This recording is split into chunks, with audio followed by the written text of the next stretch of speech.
नमस्कार दोस्तों, राम राम जय श्री राम। आप सभी सनातन प्रेमी भक्तों को शिव परिवार की कथा, शिव पुराण की पावन कथा श्री रुद्र संहिता का 6वें अध्याय की कथा सुना रहा हूँ। जब भगवान विष्णु ने नारद जी को मार्गदर्शन किया तो नारद जी पितामह ब्रह्मा जी के पास अन्य तीर्थों से भ्रमण करते हुए ब्रह्मा जी के पास पहुंचे और ब्रह्मा जी से पूछा कि हे पितामह ब्रह्मा जी, मुझे शिव तत्व के बारे में ज्ञान करवाइए। शिव तत्व क्या है, किस प्रकार इसकी व्याख्या हो सकती है। तो सभी शिव भक्त प्रेमी जन कथा को ध्यान से सुने और हमारे सेवा ज्ञान 1008 चैनल की सदस्यता लें, हमारा सहयोग करें। कथा में आगे बढ़ने से पहले बारंबार हमारा यही प्रयास और निवेदन है कि आप लोग वीडियो को लाइक करें, कमेंट करें, शेयर करें, सत्य सनातन धर्म के प्रचार प्रसार में हमारा सहयोग करें और हमारे सेवा ज्ञान 1008 चैनल की सदस्यता लें। कथा प्रारंभ कर रहा हूँ। पितामह ब्रह्मा जी के द्वारा नारद जी को शिव तत्व का ज्ञान जो व्याख्या की गई है पितामह ब्रह्मा जी के द्वारा, वही ब्रह्मा जी के शब्दों में ही मैं आप लोगों को कथा सुना रहा हूँ और श्रवणकर्ता में श्री नारद जी हैं। तो जो कथा नारद जी सुन रहे हैं पितामह ब्रह्मा जी के द्वारा, वही कथा मैं आप लोगों को सुना रहा हूँ। ब्रह्मा जी के द्वारा शिव तत्व का वर्णन। ब्रह्मा जी ने कहा कि हे नारद, तुम सदैव जगत के उपकार में लगे रहते हो। तुमने जगत के लोगों के हित के लिए बहुत उत्तम बात पूछी है, जिसके सुनने से मनुष्य के सब जन्मों के पापों का नाश हो जाता है। उस परम ब्रह्म शिव तत्व का वर्णन मैं तुम्हारे लिए कर रहा हूँ। शिव तत्व का स्वरूप बहुत सुंदर और अद्भुत है। जिस समय महाप्रलय आई थी और पूरा संसार नष्ट हो गया था तथा चारों ओर सिर्फ अंधकार ही अंधकार था, आकाश व ब्रह्मांड तारों व ग्रहों से रहित होकर अंधकार में डूब गए थे। सूर्य और चंद्रमा दिखाई देने बंद हो गए थे। सभी ग्रहों और नक्षत्रों का कहीं अता पता नहीं चल रहा था। दिन रात अग्नि जल कुछ भी नहीं था। प्रधान आकाश और अन्य तेज भी शून्य हो गए थे। शब्द स्पर्श गंध रूप रस का अभाव हो गया था। सत्य असत्य सब कुछ खत्म हो गया था। तब सिर्फ सत्य ही बचा था। उस तत्व को मुनिजन एवं योगी जन व ज्ञानी जन अपने हृदय के भीतर ही देखते हैं। वाणी नाम रूप रंग आदि की वहां तक पहुंच नहीं है। उस परम ब्रह्म के विषय में ज्ञान और अज्ञान से किए गए संबोधन के द्वारा कुछ समय बाद अर्थात सृष्टि का समय आने पर एक से अनेक होने के संकल्प का उदय हुआ। तब उन्होंने अपनी लीला से मूर्ति की रचना की। वह मूर्ति संपूर्ण ऐश्वर्य तथा गुणों से युक्त, संपन्न, सर्व ज्ञानमयी एवं सब कुछ प्रदान करने वाली है। यही सदाशिव की मूर्ति है। सभी पंडित विद्वान इसी प्राचीन मूर्ति को ईश्वर कहते हैं। उसने अपने शरीर से स्वच्छ शरीर वाली एक स्वरूप भूता शक्ति की रचना की। वही परम शक्ति प्रकृति गुणमयी और बुद्धि तत्व की जननी कहलाई। उसे शक्ति अंबिका प्रकृति संपूर्ण लोकों की जननी, त्रिदेवों की माता, नित्या और मूल कारण भी कहते हैं। उसकी 8 भुजाओं एवं मुख की शोभा विचित्र है। उसके मुख के सामने चंद्रमा की कांति भी क्षीण हो जाती है।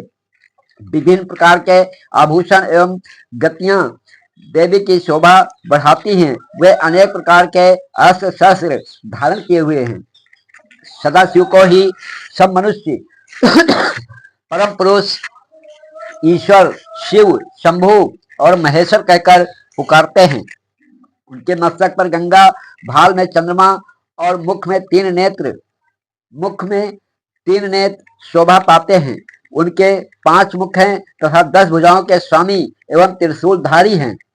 वे अपने शरीर में भस्म लगाए हैं। उन्होंने शिवलोक नामक क्षेत्र का निर्माण किया है। यह परम पावन स्थान काशी नाम से जाना जाता है। यह परम मोक्षदायक स्थान है। इस क्षेत्र में परम आनंद रूप शिव पार्वती सहित निवास करते हैं। शिव और शिवा ने प्रलय काल में भी उस स्थान को नहीं छोड़ा, इसलिए शिव जी ने इसका नाम आनंद वन रखा है। एक दिन आनंद वन में घूमते समय शिव शिवा के मन में किसी दूसरे पुरुष की रचना करने की इच्छा हुई। तब उन्होंने सोचा कि इसका भार किसी दूसरे व्यक्ति को सौंप कर हम यही काशी में विराजमान रहेंगे। ऐसा सोचकर उन्होंने अपने वाम भाग के 10वें अंग पर अमृत मल दिया, जिससे एक सुंदर पुरुष वहां प्रकट हुआ, जो शांत और सप्त गुणों से युक्त एवं गंभीरता का अथाह सागर था। उसकी कांति इंद्रनील मणि के समान श्याम थी। उसका पूरा शरीर दिव्य शोभा से चमक रहा था तथा नेत्र कमल के समान थे। उसने हाथ जोड़कर भगवान शिव और शिवा को प्रणाम किया तथा प्रार्थना की कि मेरा नाम निश्चित कीजिए। यह सुनकर भगवान शिव हंसकर बोले कि सर्वत्र व्यापक होने से तुम्हारा नाम विष्णु होगा। तुम भक्तों को सुख देने वाले हो गए। तुम वही यही स्थिर रहकर तप करो, वही सभी कार्यों का साधन है। ऐसा कहकर शिव जी ने उन्हें ज्ञान प्रदान किया तथा वहां से अंतर्ध्यान हो गए। तब विष्णु जी ने 12 वर्ष तक वहां दिव्य तप किया। तपस्या के कारण उनके शरीर से अनेक जल धाराएं निकलने लगी। उस जल से सारा सूना आकाश व्याप्त हो गया। वो ब्रह्म रूप जल अपने स्पर्श मात्र से पापों का नाश करने वाला था। उस जल में भगवान विष्णु ने स्वयं शयन किया। नार अर्थात जल में निवास करने के कारण ही वे नारायण कहलाए। तभी से उन महात्मा से सब तत्वों की उत्पत्ति हुई। पहले प्रकृति से महान और उससे 3 गुण उत्पन्न हुए तथा उनसे अहंकार उत्पन्न हुआ। उससे शब्द, स्पर्श, रूप, रस और गंध एवं 5 भूत प्रकट हुए। उनसे ज्ञानेन्द्रियां एवं कामेंद्रियां बनी। उस समय एकाकार 24 तत्व प्रकृति से प्रकट हुए एवं उनको ग्रहण करके परम पुरुष नारायण भगवान शिव जी की इच्छा से जल में सो गए।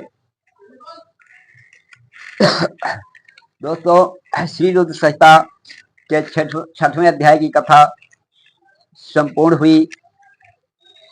तो आप लोगों से निवेदन है कि हमारी कथा वीडियो को ध्यान से चिंतन मनन के साथ श्रवण करें, मनन करें। भगवान शिव का, भगवान नारायण श्री हरि का आशीर्वाद प्राप्त होगा। आपके जीवन में खुशहाली आएगी, सुख शांति समृद्धि आएगी, आपका जीवन सुखमय होगा। और यही सभी मनुष्यों के लिए हम शब्दों के द्वारा परमात्मा से प्रार्थना होती है कि आप लोग सदैव सुखी रहें, सदैव प्रसन्न रहें। तो वीडियो को लाइक करें, कमेंट करें, शेयर करें। हमारे सेवा ज्ञान 1008 चैनल की सदस्यता लेकर के हमारा सहयोग करें। और हमारा ओम जय श्री शक्ति परिवार सेवा संस्थान नवनिर्माण असार वृद्धाश्रम, इस असार वृद्धाश्रम में सभी असार वृद्धजनों को फ्री में भोजन, फ्री में कपड़ा, फ्री में दवाई, फ्री में रहने की व्यवस्था में आप लोग तन मन धन से हमारा सहयोग करें, हमारे साथ जुड़े। हमारे डिस्क्रिप्शन बॉक्स में जाकर के हमारे चैनल के लिंक को क्लिक करके हमसे संपर्क करें और किस प्रकार से आप हमारा असार वृद्धि दुखियों की सेवा में हमारा सहयोग कर सकते हैं, तो कमेंट करके बताएं। हर हर महादेव। जय बाबा अमरनाथ दरखानी। भूखे को भोजन, प्यासे को पानी, दीन दुखियों की सेवा करना, इंसानियत मानवता की सेवा करना। इंसानियत मानवता ही सबसे बड़ा धर्म है, सबसे बड़ा ईश्वर है। अगर जिसने इंसानियत मानवता, दया, करुणा, ममता इसने इन असहाय वृद्धों के लिए, दीन दुखियों के लिए नहीं है, तो समझ लीजिए कि उसमें कुछ भी नहीं है। ईश्वर तत्व का उसमें कुछ भी नहीं है, क्योंकि हमारा ईश्वर दयालु है, हमारा ईश्वर करुणामय है, हमारा ईश्वर परम स्नेहमय है। तो दीन दुखी असहाय वृद्धों से, लाचार, दीनहीन, मजबूरों की सेवा करने से हमारे परमात्मा, हमारे ईश्वर, हमारे भगवान सनातन धर्म के देवता अत्यंत प्रसन्न होते हैं। तो अपने जीवन में सुख शांति समृद्धि के लिए इन असहाय दीन दुखियों की सेवा से जुड़े, हमारा सहयोग करें। वीडियो को लाइक करें, कमेंट करें, शेयर करें, सब्सक्राइब करें। धन्यवाद। हर हर महादेव।